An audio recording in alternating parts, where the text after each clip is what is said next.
In Batman Arkham Asylum, you play as Batman, and you've just caught the Joker. This time you feel like it's been too easy, so you decide to personally escort him back to his prison cell, which is a good idea. But about halfway into the asylum, they tell you no, you can no longer come with them. And the minute Batman is gone, the Joker breaks out. Who would have guessed? Now the Joker's running the asylum, and every one of the bad guys in there are after you.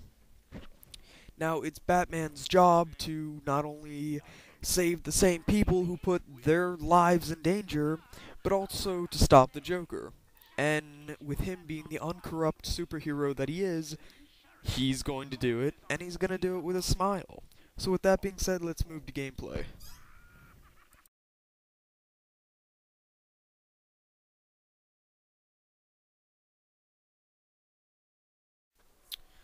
Okay. Basically, to sum up the gameplay, it was pretty fun. The controls are nice. I like how the game can be fast-paced or slow-paced depending on your playstyle. There's tons and tons of things to do. I'm not gonna say it's gonna last you a week, but doing all of them is pretty fun. I love all the gadgets that Batman gets. That really mixes up the playstyle. Like, it's not always just gonna be punch, punch, punch, punch, kick.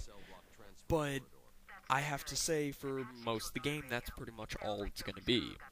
But the gadgets are still there to, have some fun with. And you do. They're really fun to play with.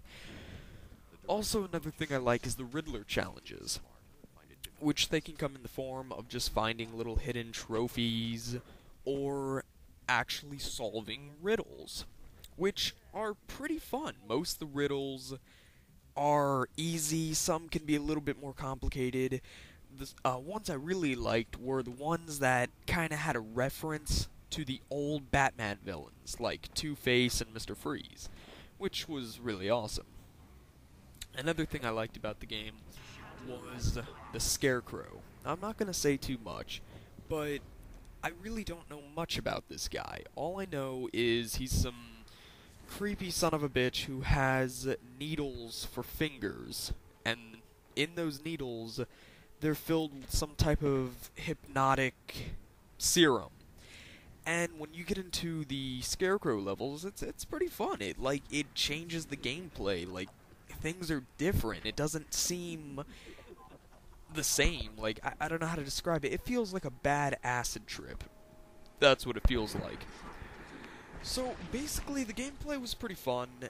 There's a lot of things they could have done to make it better, but I'm not complaining because it is really fun. And, as I said before, the game's short. The only reason it took me around 2 days is because I spent a lot of the time doing the Riddler puzzles, which was actually pretty worth it. Because it's fun, you're getting achievements out of it. Well, if you're playing for the 360, you're getting achievements, and if you're playing on the PS3, you're getting trophies, which is awesome. There's also a challenge mode, where if you don't want to do story, you can do challenge mode, like take out all these guys underneath the time limit, and it's pretty fun. It mixes it up, and it has a leaderboard, so that I never really got much into it. But with the leaderboard, I guess some people could have a lot of fun with it. Overall, it was fun. Now, with that being said, let's move on to graphics.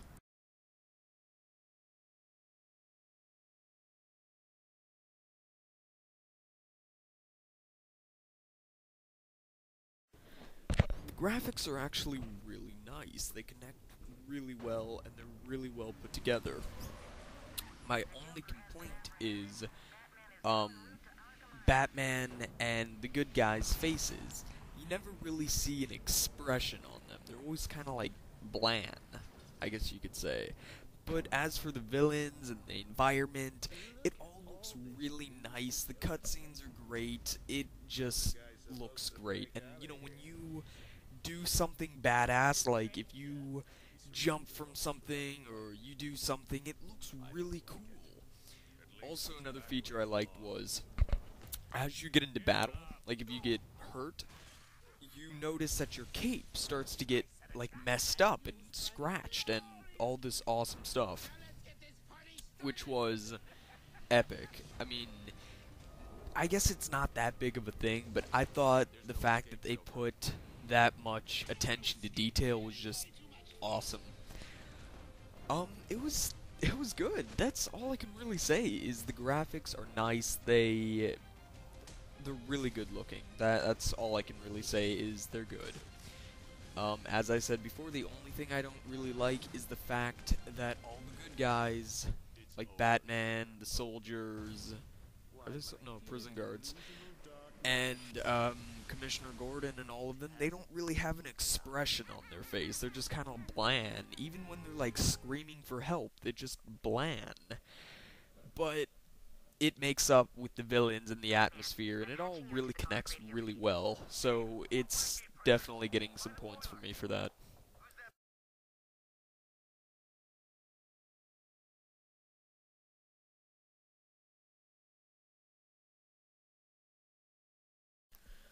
Okay, so did I have fun with this game? Yes.